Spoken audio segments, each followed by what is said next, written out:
एक बेटी का जन्म होता है, सरकार उसके अस्पताल का खर्च मुक्त कर देती है।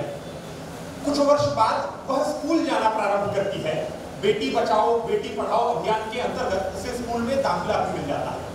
परंतु वह इस बात से अनभिज्ञ होती है कि उसे पढ़ा रहा शिक्षक उसके जिस्म को पढ़ना चाह रहा होता है। वह वहां तो अपने बदन को ढक कर बच निकलती है, परंतु वह बच नहीं पाती बदायूं के गांव में इंसान बने भेड़ियों से, जो उसके जिस्म को नोच नोच कर उसे पेड़ पर लटका देते हैं। और उसके पश्चात उत्तर प्रदेश के पूर्व मुख्यमंत्री का बयान आता है, जवान खून है, गलती हो जाती है, क्या इसके लिए लड़कों को फांसी दे दी जाए। तब चुनाव प्रचारों में गला फाड़ फाड़ कर चिल्लाए गए बेटी पढ़ाओ का बेटी के जिस्म को बढ़ाना और बेटी पढ़ाओ का बेटी को हत्या एवं बलात्कार की ओर बढ़ाना ही नजर आने लगता है, जिसके प्रत्यक्ष उदाहरणों के रूप में कोलकाता, बदलापुर, हैदराबाद, वर्धा जैसे अनेकों प्रकरणों को देखा जा सकता है। जिस विचारधारा के विधायकों और सांसदों द्वारा उन्नाव में, सोनभद्र में और कल ही कर्नाटक में महिलाओं के साथ दुष्कर्म करने के आरोप सिद्ध होते हैं, उन्हीं को जब अपनी सत्ता खतरे में दिखाई देने लगती है, तब वे अस्मिता लूटने वाले अपने हाथों में जबरदस्ती राखी बंधवाया करते हैं,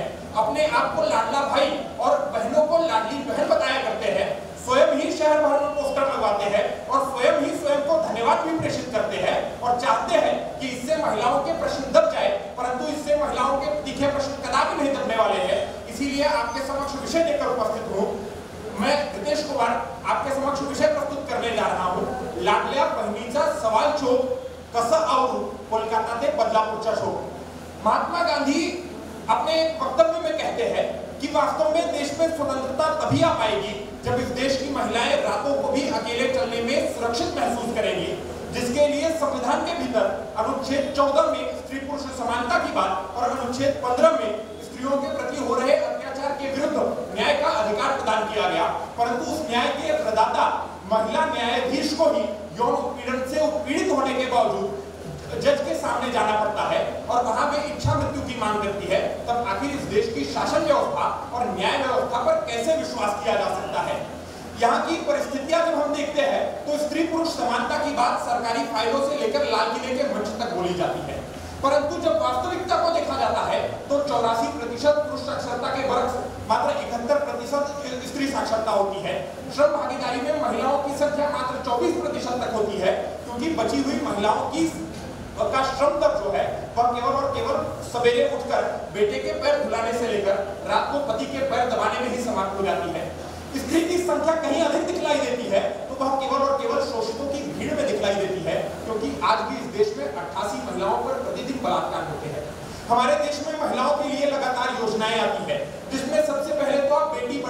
बचाओ बेटी पढ़ाओ अभियान के अंतर्गत पढ़ लीजिए, फिर आपके विवाह के समय दहेज के लिए 21 लाख रुपए सुकन्या समृद्धि योजना ने तय कर दिए हैं। अब आपका जीवन यदि सुचारू रूप से चलता है तो ठीक, यदि आपका उसमें जीवन नहीं चल पाता है और आप अपने शराबी पति की मार से पीड़ित है तो महाराष्ट्र सरकार ने आपके लिए लाडली बहन योजना भी ला दी है, जिसके तहत आपको 1500 रुपए का प्रबंध कर दिया गया है। परंतु यदि आप इन सब चीजों को अस्वीकार करके मृत्यु को अंगीकार कर ही लेती है तो आपके समक्ष हमारे कवियों के पास पुरानी पंक्ति धरी पड़ी है, अबला जीवन हाय तुम्हारी यही कहानी, आंचल में है दूध और आंखों में पानी।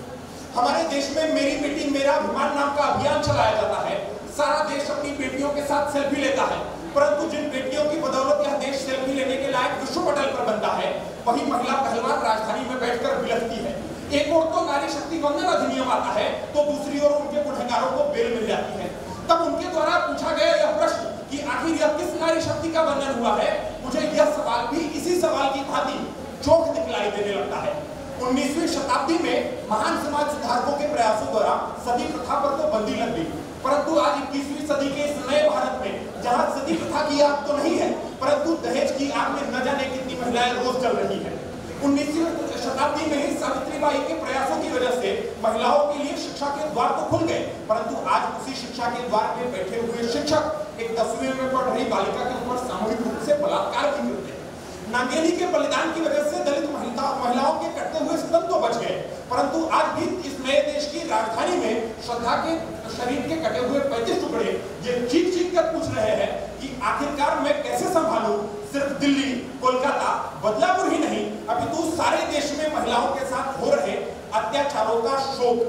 आज यह 21वीं शताब्दी की वास्तविकता नहीं है, तो और क्या है। जब हम विषय में आगे बढ़ते हैं और इस बात पर विचार करते हैं कि आज लाडली बहन की क्या वास्तविक अवस्था है, तो इसके पीछे केवल शासनिक व्यवस्था जिम्मेदार नहीं है, अपितु यहाँ की राजनीतिक, धार्मिक, सामाजिक, व्यवहारिक सारी समस्याएं तो स्त्रियों के विपरीत है। यहाँ पर जब अंधश्रद्धा मनुष्य के सिर पर सवार होती है तो 1992 में अजमेर की दरगाह का केस, 2013 में गुजरात के आश्रमों का केस और 2022 में केरल की ननों के साथ में शोषण का केस सामने आता है। जब धर्मांधता मनुष्य के सिर पर सवार होती है तो 90 में कश्मीर की महिलाओं के साथ और 2023 में मणिपुर की महिलाओं को नग्न करके सड़कों पर घुमाया जाता है। जब विद्यार्थी पढ़ाई से कौन और किताब से शराब की ओर जाने लगता है, तब मध्य प्रदेश के 13 वर्षीय युवा से उसकी 9 वर्षीय सगी बहन भी सुरक्षित नहीं रह पाती है। यह इस देश की वास्तविकता नहीं तो और क्या है। परंतु इस मंच पर खड़े होकर केवल मैं एक पक्षीय बात नहीं करूंगा, क्योंकि यही महिला अपनी परिस्थितियों से जूझती हुई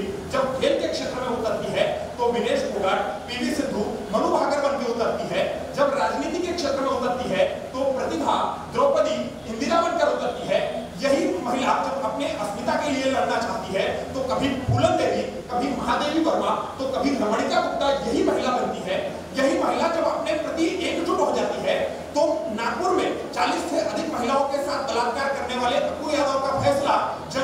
जज के सामने जाने से पहले कोर्ट के बाहर ही एकजुट होती हुई महिलाएं कर देती है। आज ऐसी ही प्रत्येक महिला सशक्त हो, सबल हो, यही अपेक्षा। अंत में केवल इतना कहूंगा कि आओ मेहनत को अपना ईमान बनाएं, अपने हाथों से अपना भगवान बनाएं, लक्ष्मीबाई की पावन इस भूमि को सपनों से भी प्यारा हिंदुस्तान बनाएं। धन्यवाद।